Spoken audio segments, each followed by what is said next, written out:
Rockin' Royal, rockin' Navy, know y'all with me, let's get it, baby, rockin' Royal, rockin' Navy. Welcome back to another episode of the Rock and Royal Soccer Show. I am your host from KSL.com, Sean Walker, and I have never scored a collegiate brace in my entire soccer career. But a couple of BYU players did this week, and joining me on the line, as always, is my indelible co-host. You know her from the ESPN Plus broadcast, former BYU women's soccer player, and Bingham High School star, I believe, Bingham High. Go Miners. Carla Swensen-Haslam. Carla, how many braces have you scored in your soccer career? I don't know. I haven't counted, but I will tell you that it's a lot of fun. It's a lot of fun. It is a lot of fun. It is a lot of fun to score multiple times in a soccer game. And just because you score a second time does not take away from any of the excitement or energy of scoring a goal. Yeah. Multiple multi-goal games in Carla's career. Another multi-goal game for BYU's Ali Fryer. No surprise there. And Mika Krommenhoek, a little bit of surprise there. Her first multi-goal game. Not multi-goal contribution, but multi-goal scoring game of her BYU career as BYU heads to Kansas City and emerges from the quarterfinals with a 5-0 win over Oklahoma State at CPKC Stadium, home of the NWSL Kansas City Current. There's something about this BYU team right now, Carla, and it just felt like everything was clicking on Saturday morning against the Cowgirls, right? Well, you saw it immediately. I mean, we were talking about this prior to this podcast that 3 goals came so quickly in the first 15 minutes. It was a team that came ready to play the second the whistle was blown, and that changed the entire game, both for BYU but also the Cowgirls, because at that point they were done. And that gave BYU an opportunity to put in new personnel, try new things. The team was playing confidently.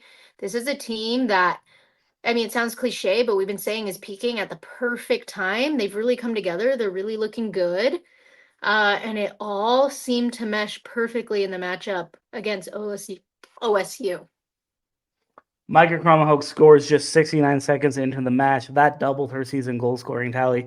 She only had 1 coming into this game. She then doubled it again in the 5th minute to put BYU up 2-0. By the 22nd minute, Ali Fryer scores her first to put BYU up 3-0. And it kind of felt like the result was, I mean, there was a lot of soccer left to play, and yet it felt like BYU was really going for the jugular at that point, literally 23 minutes into the match within that first 25 minutes. But they still weren't done. Krommenhoek found Fryer in the 29th minute, so a third goal by the half-hour mark as well. And then Mackenzie Vance, just a couple minutes after halftime, opened up the second half with a laser beam, an absolute rocket, I think, that's probably going to get overlooked because it was the 5th goal of that match.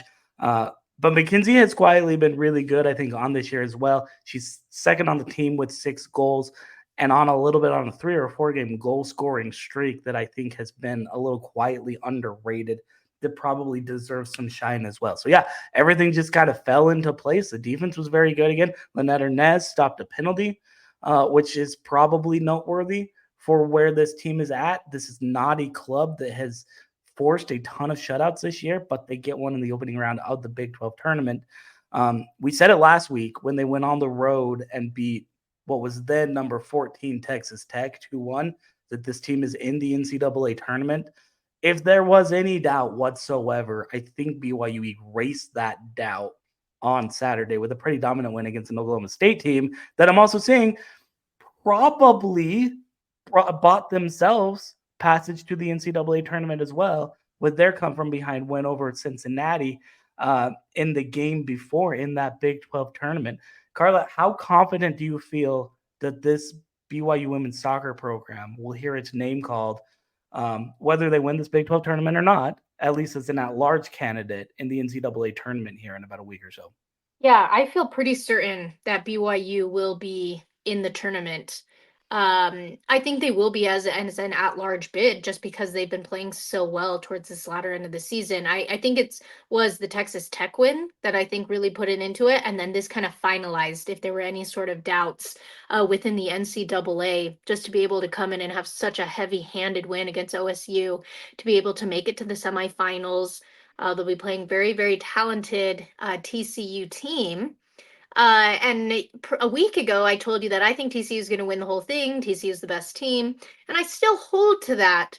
But now there is this inkling of doubt. There is this inkling of doubt that maybe BYU, if they played the same way that they played against OSU, may be able to really compete with this TCU team and make it a really close game, and anything can happen. BYU does well in tournament play. We are talking that they do really well in front of big stadiums, and CPKC Stadium is a huge, beautiful stadium.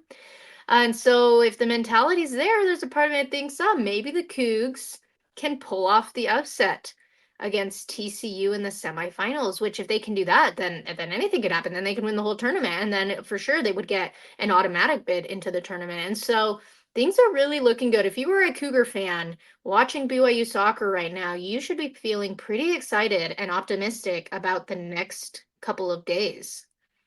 This is a TCU team, you're right, that is very good. They entered the Big 12 tournament as the number 1 seed. They won the Big 12 regular season title, finished top 2 in the conference each of the last 2 years. Absolutely loaded across that front 5, front 7, and throughout the attacking third for sure. Number 7 in the United Soccer Coaches poll this past week with a 15-2-2 overall record, coming off of their quarterfinal win over Colorado, which technically was a come from behind win, right? Colorado scored first in this one in the first 5 minutes, and then TCU scored 3 unanswered points and really just kind of took it to the bus. Yeah.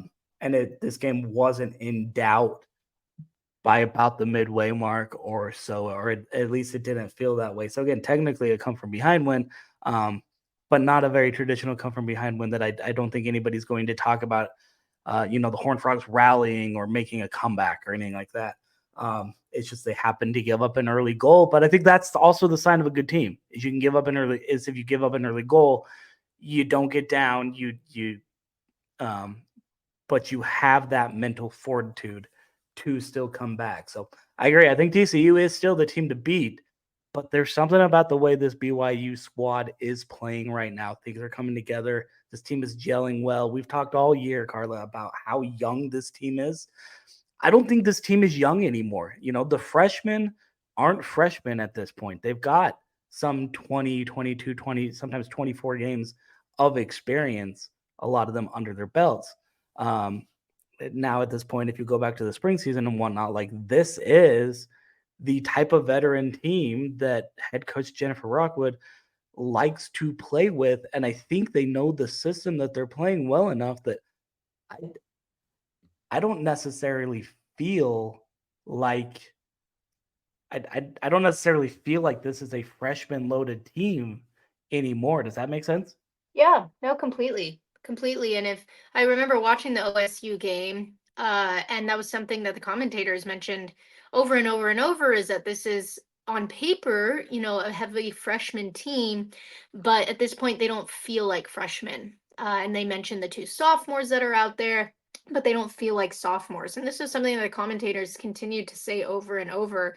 And so even from third-party analysts who perhaps haven't been watching BYU since day one, I think can pick up on that and can pick up that these players are now a bit more experienced. They have those big games under their belt. They know what it's like to lose. They know what it's like to win. And perhaps that energy, that uncertain energy that comes with being a freshman is behind them now. And I think we see that in that players are taking more chances. You don't do that if you're uncertain of yourself and of your team and trying to find your way. You just want to play very conservative style of soccer. And that's what we saw a lot in the first few games, which is fine. There's nothing wrong with a conservative style of soccer. But it shows that these freshman players are really coming into themselves now that they're actually taking chances.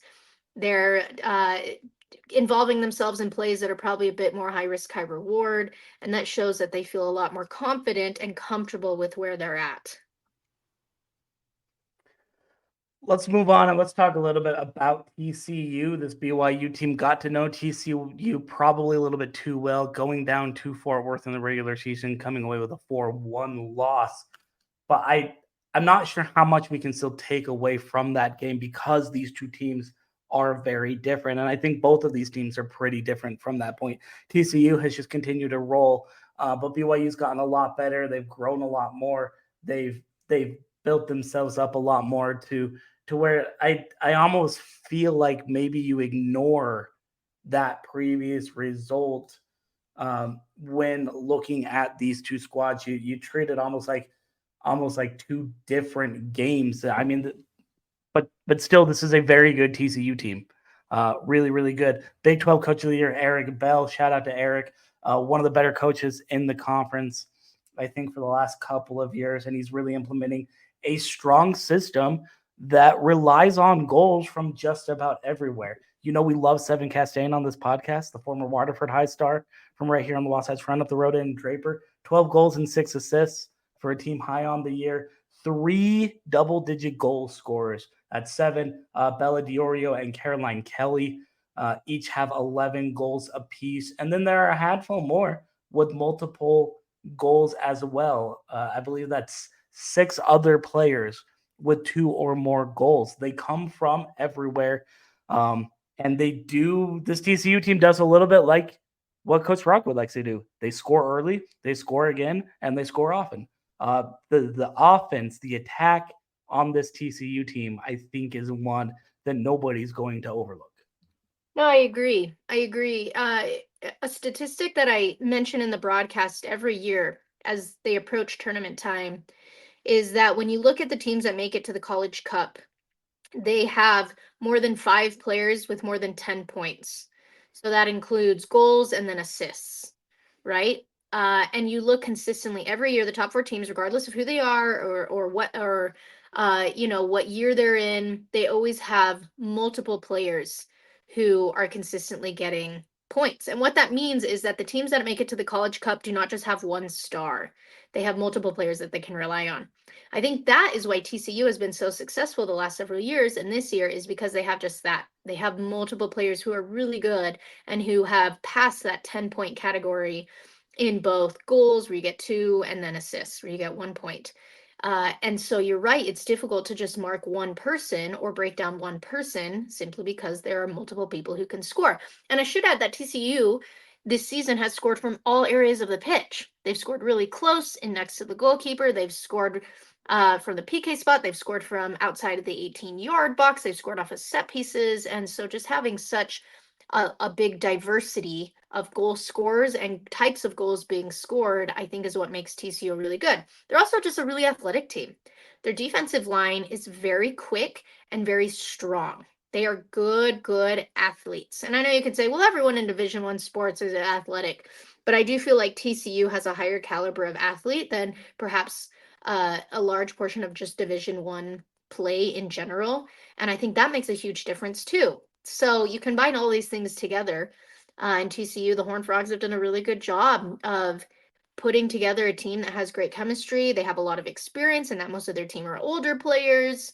And you put that together, and it's a perfect storm for them to win the conference, which is why they have been the favorite since the beginning. 13-game unbeaten streak, 11-0-2 in TCU's 15-2-2 overall season. They haven't lost since non-conference play. They're 11-0-2, so 11-0-2 in that run. 7 straight wins after that Big 12 tournament win over Colorado. This is a team that's experienced, like you mentioned, and it's experienced with winning. They know how to win, and winning is often a skill that can't be taught. It just has to be learned. This team has learned how to win, and I think everything that anybody takes away from it is going to have to be taken from it. They're not going to give anything up. Yeah. No, I agree. And I think mentally they're in a good place too. I mean, I would say that they're peaking at the right time. That's why I maintain they're still the favorite to win the conference tournament, but BYU is playing good enough that anything could happen. That if BYU to pull off the upset, I would not be shocked, is what I'm saying. No, I definitely wouldn't be shocked either. So That's BYU and number 7 TCU this Wednesday. That's November 6th, about a day away from time of recording. 3:30 p.m. Mountain Time is the listed kickoff from CPKC Stadium. Excuse me, a little bit of a mouthful there. You can catch that as always on ESPN Plus, where you've been watching most of this BYU women's soccer season so far. As always, the Horned Frogs are peaking at the right time. This BYU team is also peaking at the right time.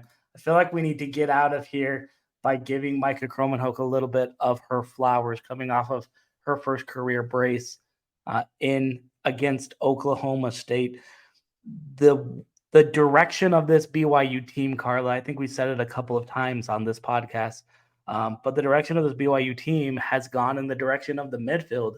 And right now, there is something about this midfield group of Mika, Addie Gardner, and Lucy Kessler in particular that is really powering the engine of this BYU offense right now. Is there an argument? And I realize what I'm going to say here is probably a little bit controversial, and I'm probably contradicting myself at times because Ali Fryer's had this career high goal scoring year.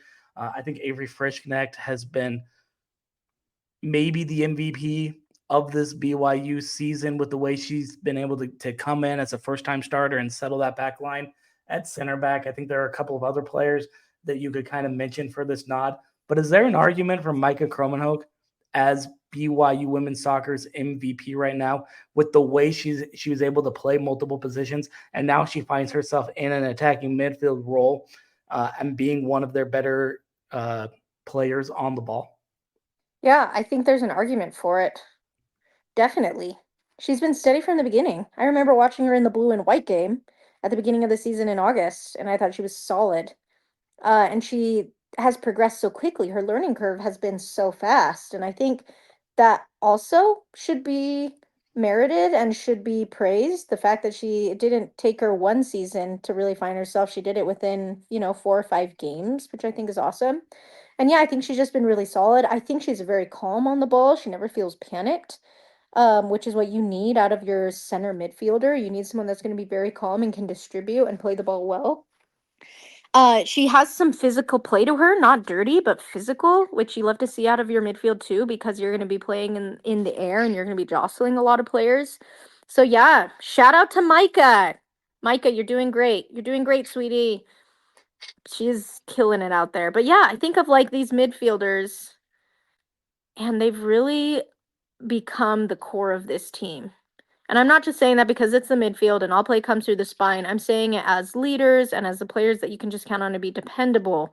They've come as the core of this team. They've come as the culture of this team, which is amazing. Again, because it's like so many young players. So it's exciting. It's exciting. And like I said, I do think they deserve that sort of praise and recognition because they've been steady and they've been resilient through what was a really rocky season at the beginning of the year.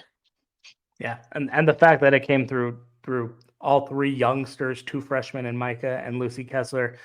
Lucy, who's still only 17 years old.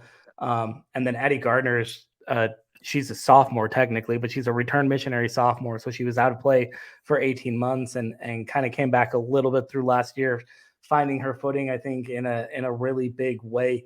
I believe, I'm trying to do the math really quick, 10 assists in the last 12-ish games. I'm not counting super well, from that midfield trio, that midfield group, that core and spine of the team. And it's paying dividends right now for Jen Rockwood and the BYU women's soccer team. Carla, is there anything else that we didn't touch on, or should we let the people go as we get ready again for that Big 12 tournament semifinal, BYU versus number 7 TCU this Wednesday, 3:30 p.m. Mountain Time? I say grab your popcorn, grab your comfy spot on the sofa if you're not going to be in Missouri, and tune into the game because this will be, I think, a very memorable game for BYU. I don't know in what way. I don't know what the outcome will be, but I think it will be a very memorable game, and I think regardless, we'll get fans excited for next season. Yeah, and for next season and also for the future postseason. This is an NCAA tournament game. This is a game between 2 NCAA tournament teams. TCU team that'll probably host a couple of rounds. a BYU team that I'd be surprised if they hosted a couple of rounds, to be quite honest. But I think they're in the NCAA tournament regardless as an at-large team. And there were points this season, Carla, where we weren't saying that about this club at all. So the way both teams have come out of the gate, I think, is really impressive. And I think it's time to, like you said, grab your popcorn, enjoy it, and appreciate the good soccer that the Big 12 women's soccer tournament has brought us from CPKC Stadium. So on that note, we'll let you guys go. We'll be back again next week. We'll react to the Big 12 championships, obviously this game and so much more. And I think we'll have a little bit of NCAA tournament seeding news that we're going to need to break down as well. So for my co-host, Carla Swensen-Haslam, former BYU soccer player, current ESPN Plus analyst, among many other hats that she juggles very capriciously, I'm Sean Walker from KSL.com saying so long, and we'll see you on the pitch. Praying meetings every day, so you never stress.